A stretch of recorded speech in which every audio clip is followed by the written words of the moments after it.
you got the camera. Go already then. That's not sure if that's a bass though. Active funny. Uh-oh. Yeah. Oh, it's a bass. It's a bass.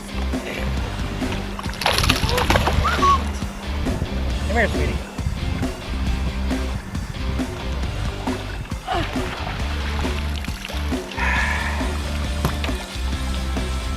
He swam the other way, not me.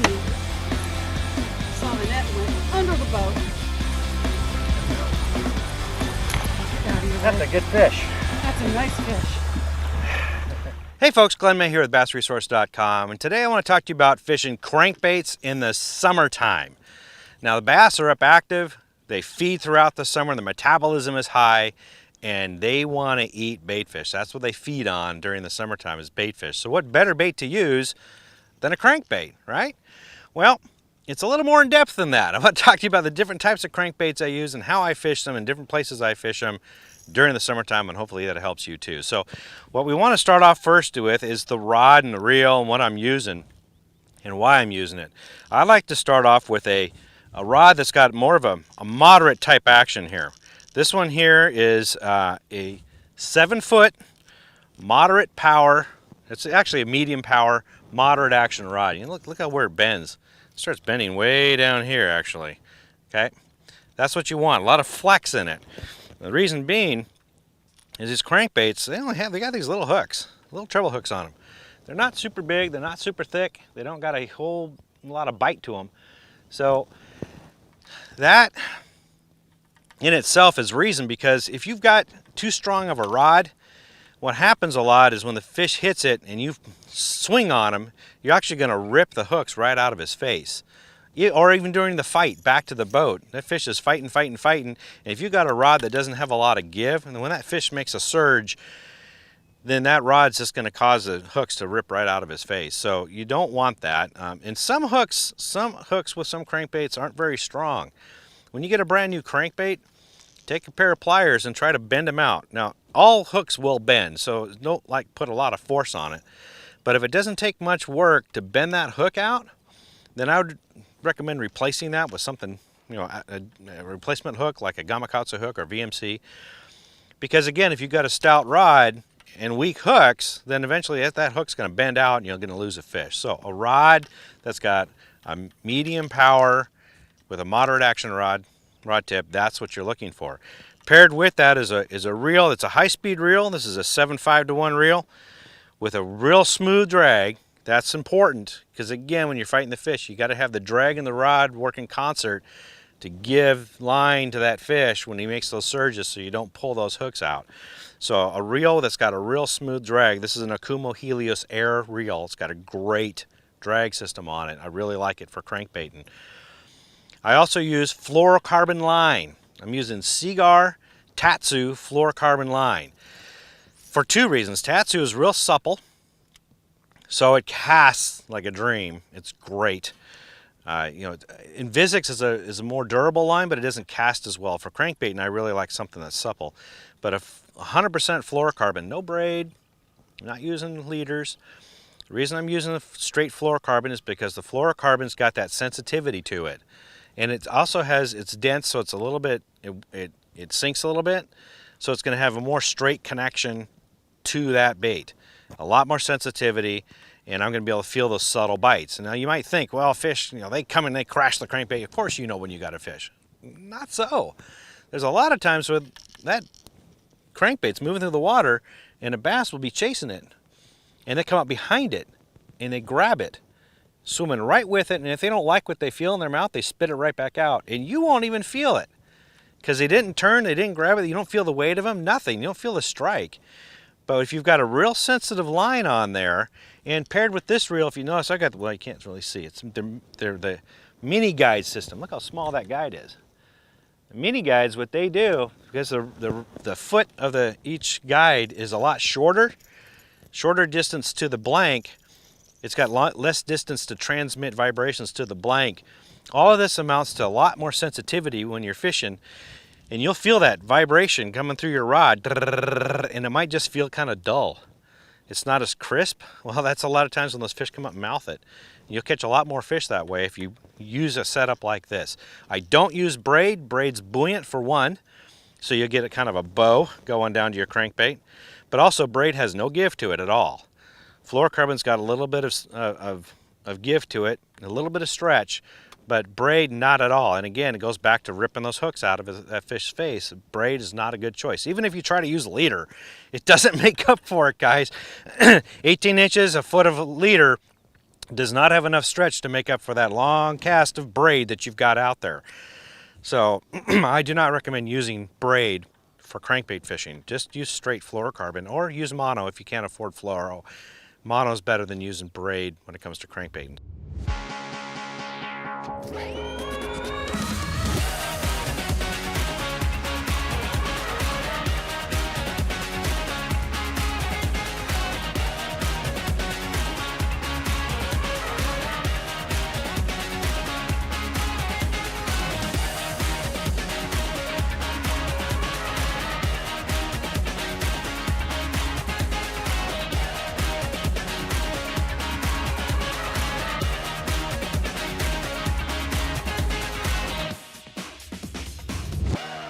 So that's the setup that I use. Let's get in a little bit into the different baits that I use for summertime, starting with the lipless crankbaits. Now, lipless crankbaits, like the Booyah One Knocker right here, this is what I'm talking about. If you notice, I got a snap on here. Not a snap swivel, but a snap. And I've got that on here too, on this crankbait. I use snaps because I can change crankbaits faster that way without having to retie every time. I don't use a swivel there because the swivel is going to collect gunk. It's going to collect all kinds of garbage coming back through the water, and it also weights the crankbait down. So just a #1 snap is all you need. But here we're talking about lipless crankbaits. What I like to use for these is fishing the deeper waters. I know in the springtime it's really good for throwing in shallow waters and buzzing across the surface, and you might get away with that doing this in the early morning hours or in the evening, bringing it back really quickly along docks, shallow areas. But really, for me in the summertime it really shines is in fishing offshore, deeper, in those rock piles, those ledges, those points, and creek beds and river channels. I like to throw it out there and let it fall straight down first, and it flutters when it wobbles when it goes down. And a lot of times the fish will bite it as it's fluttering down. So you've got to watch your line, you've got to pay attention, see if you get a bite as it falls. But once it hits the bottom, then what I like to do is just let it sit there for a minute and then pop. And I'll just pop it off the bottom and then let it flutter back down.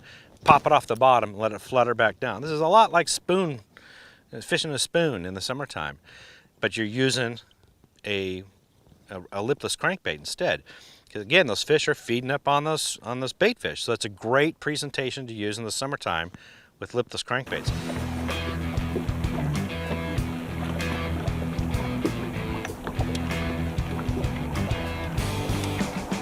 Well, got it.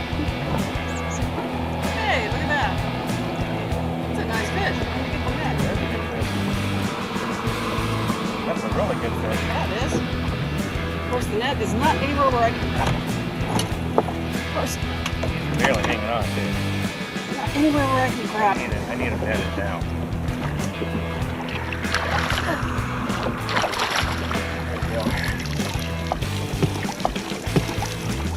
Nice fish.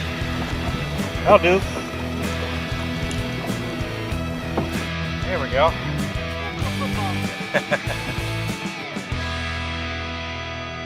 The next crankbaits I like to use for shallow water are square bills. Like here's the Booyah Flex 2 square bill.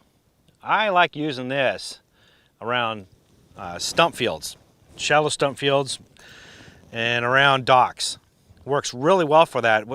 You may think you could get hung up a lot in that, but see, if you notice, a bait like this, look at the size of the body. It runs like this in the water, not like this. It runs like this. So the body protects those hooks. This is the beauty of a square bill. You can throw it in woody cover, pilings and things like that, and you're not going to get hung up as much. And that's in the angle. See, it's a square bill. That's why it has that name. But what it does is when it hits an object, it deflects wildly off the cover. So the hooks never get a chance to touch that. So it's really good shallow bait for fishing those areas in the summertime. Great when the fish are up shallow and feeding. And again, they will be up. A lot of people think the fish completely abandon the shadows in the summertime.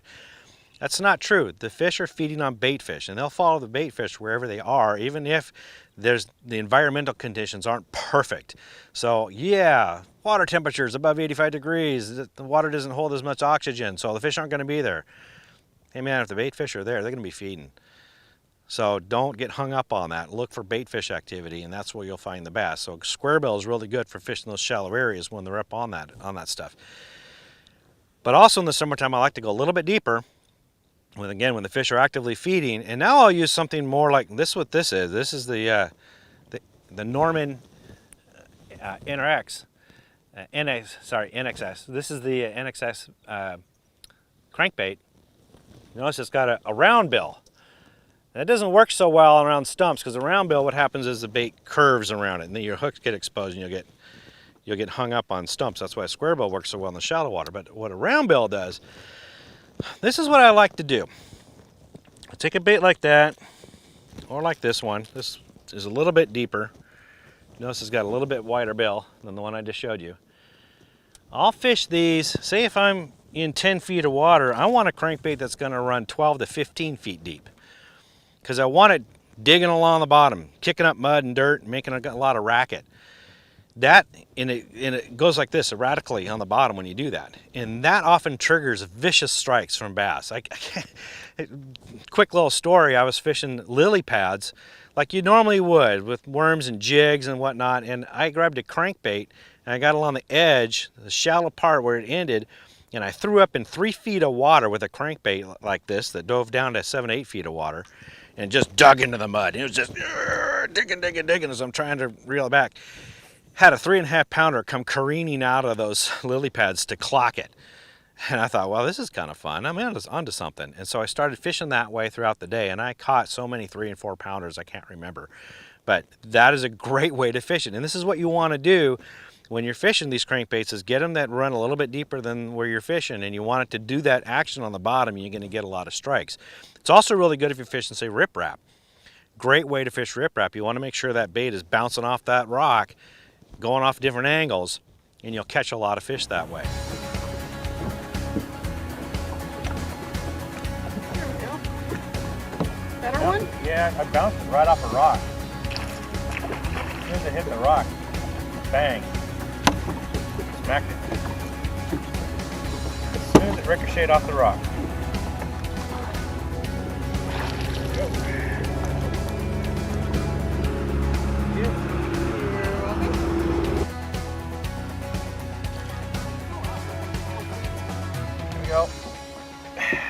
One other tip I like to tell you about is for nighttime fishing. Now for that, I'll use something like this. This is a Norman's DD22. Look at the size of the lip on that thing, right? That's a big bait. Now, the first thing you might be thinking is, oh wow, you're fishing in 20 plus feet of water at night? No. What I'm doing, this floats. So what I'll do is I'll throw it out there, let it sit till the ripples dissipate, and then I will slowly reel it. Just with the crank, with the handle, I'm slowly moving it, just barely. What it's doing is it's sitting on the surface, and this bait, it's got a wide wobble to it. It sits on the surface and does this, okay? Right on the surface. I don't know what it is. It's not a surface plug, but fishing it that way, the fish just clobber it. I fish around, like, for example, pilings, around bridge pilings, and out a little bit deeper water, over the top of deep water, like points and humps, over the tops of that, the tops of rock piles, just nice and slow. And along docks works like this too. At night. Or if you want to, give it a couple of quick cranks to get it maybe a foot under the water and then go back to that slow retrieve. Try that too. But you want that real slow wobbling action in the summertime, fishing at night, and you can catch a lot of fish doing it that way. I think because they just don't see a presentation like that. So I'm probably upsetting a few people who do it that way, and now the secret's out. But now you know too, you can be able to catch a lot of fish that way. So I hope those help. There's a lot of different ways to fish a crankbait in the summertime. Use it like that, and you're going to catch a lot of fish. For more tips and tricks like this, visit bassresource.com.